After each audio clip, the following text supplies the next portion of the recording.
I think that the situation that we saw last week, first with the collapse on Silicon Valley Bank and a few days later with Credit Suisse suffering several downs in her stock, alarming the financial world system, is a very classic event in the very classic bubble bursting part of the short-term debt cycle. I think it's time to have portfolios more diversified than ever with different asset classes, and at this time is where maybe having some Bitcoin makes sense for me.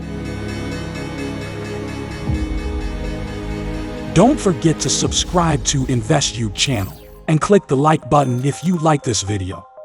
These situations we experience today, in which monetary tightening to curb credit growth and inflation leads to a self-reinforcing debt credit contraction that takes place through a falling domino, like a contagion process that continues until central banks create easy money that cancels out the debt credit contraction, lasts historically about 7 years.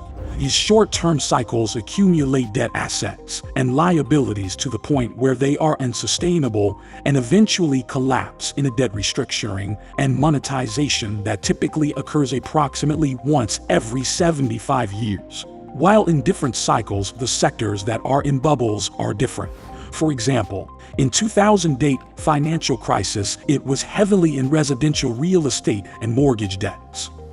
Now it's in negative cash flow venture capitals and private equity companies, as well as commercial real estate companies that can't take the hit of higher interest rates and tighter money.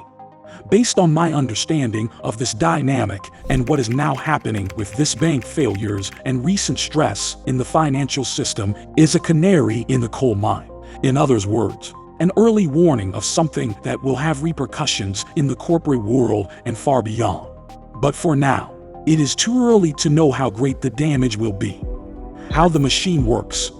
Because one man's debts are another man's assets, and most people are levered long. For example, they are holding assets like a house or a car financed by debt. When interest rates rise and money becomes tight, assets fall in value, which hurts debtors, creditors, asset holders, and financial intermediaries, which causes a self-reinforcing contraction and contagion because when money is needed, other assets are sold with losses, and when creditors are hurt, they curtail lending. Those financial intermediaries, and most importantly, the banks that are most leveraged in this asset bubble that is bursting, are particularly affected. It is classic that coming out of an extended period of very low real interest rates and abundant credit, such as the one we will experience in 2020 with rates close to 0%. There is a huge amount of leveraged long investments of assets that were bought back then and are now losing value due to higher interest rates and tightening money, which is producing this classic domino fall dynamic. Because first, we are in the early stage of the contraction phase of this cycle, and second, the amount of leveraged long holding of assets is large. It is likely that this bank failure of Silicon Valley Bank will be followed by many more problems before the contraction phase of the cycle runs its course. Other financial institutions like Signature Bank already collapse. Banks like PacWest Bancorp or First Republic are suffering, dragged down by the uncertainty of the system. And in Europe, I am following the Credit Suisse situation very closely. Before the contraction phase of the cycle ends, history and logic have shown that the following events must occur. 1. Forced sales of assets at very low prices that require big losses to be reported and cause further contractions in lending. 2. Equity dilution. For example, selling at prices that are at significant discounts to conservative estimates of the present values of their future cash flows. 3. Attractive acquisition prices for strong synergistic companies to buy distressed ones. 4. Credit problems being a negative for markets and the economy. And 5. Eventually the Fed easing and bank regulators providing money, credit, and guarantees because the problem becomes system-threatening. At this turning point into the contraction, in my opinion, it is too early for the Fed to ease. They should keep interest rates high. Looking backward rather than ahead, tightening rather than easing seems appropriate. Going forward, it is likely that the problems will soon intensify, which will eventually lead the Fed and banking regulators to act in a protective manner, as they have already begun to do. I believe we are approaching the inflection point from the tightening phase to the tightening phase of the short-term credit debt cycle. Now that we've looked at the archetypical cycle and what will likely happen, let's look beyond the immediate problem to what I believe will eventually be the much bigger longer-term problem. How do these cycles go? When debts are in a country's own currency, debt crises and the debt contagions that result from them can and will eventually be contained by central banks creating enough money and credit to fill in the funding gaps. For example, in this case, with the Fed guaranteeing all depositors against loss and indicating that it will go beyond that to protect others, not only did it come up with more credit, but it also signaled that it would probably act similarly in other cases. That begs the question, at what cost is money and credit being created? That brings us to the much bigger longer-term problem, which is that the US central government has large outstanding debts and is selling more debt than there is demand for, and central banks are monetizing the debt.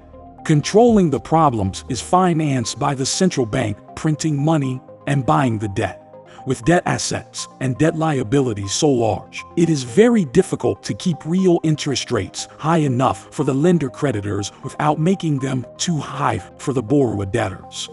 With the enormous size of US debt assets and liabilities outstanding, plus lots more to come, there is a high risk that the supply of government debt will be much larger than the demand for it, which will cause too high real interest rates for the markets and the economy, leading to debt and economic pain that will eventually lead the Federal Reserve to switch from raising interest rates and selling debt to lowering interest rates and buying debt.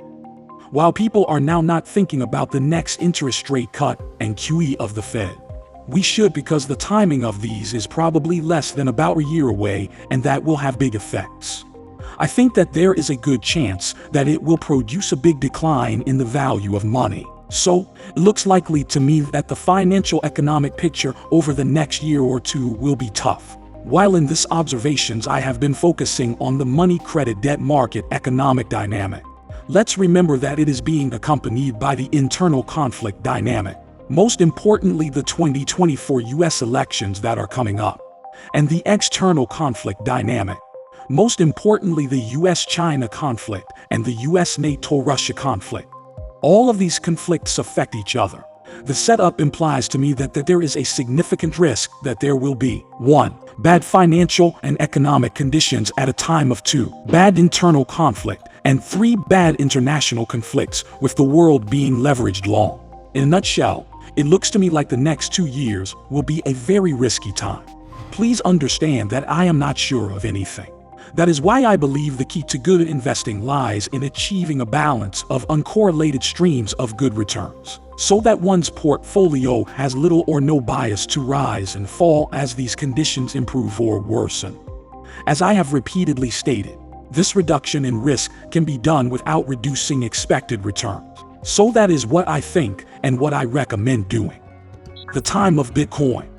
In the case of Bitcoin, well, I think it's worth considering all the alternatives to cash and all the alternatives to some of the financial assets. Bitcoin is a possibility. I have a certain amount of money in Bitcoin.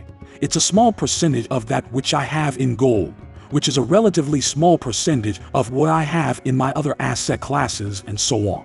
On the other hand, the governments don't want to have it successful. At the end of the day, if it's really successful, they will kill it, and they will try to kill. And they have ways of killing it, but that doesn't mean it doesn't have a place of value. Bitcoin has no intrinsic value. If you put cryptocurrencies in historical perspective, there are many assets that had no intrinsic value, and yet people have perceived value in them, and then they became hot, and then they become cold, and so Bitcoin could end up either way. You just must know what it is. I'm not an expert on that. It's just my opinion. However, I do believe that diversification is important with the situation we are experiencing in the financial system and in the macroeconomic aspect, and having a small percentage in Bitcoin does not seem unreasonable to me. Don't forget to hit the like button and to subscribe and activate all the notifications of this channel. See you in the next video. Greetings and good investments.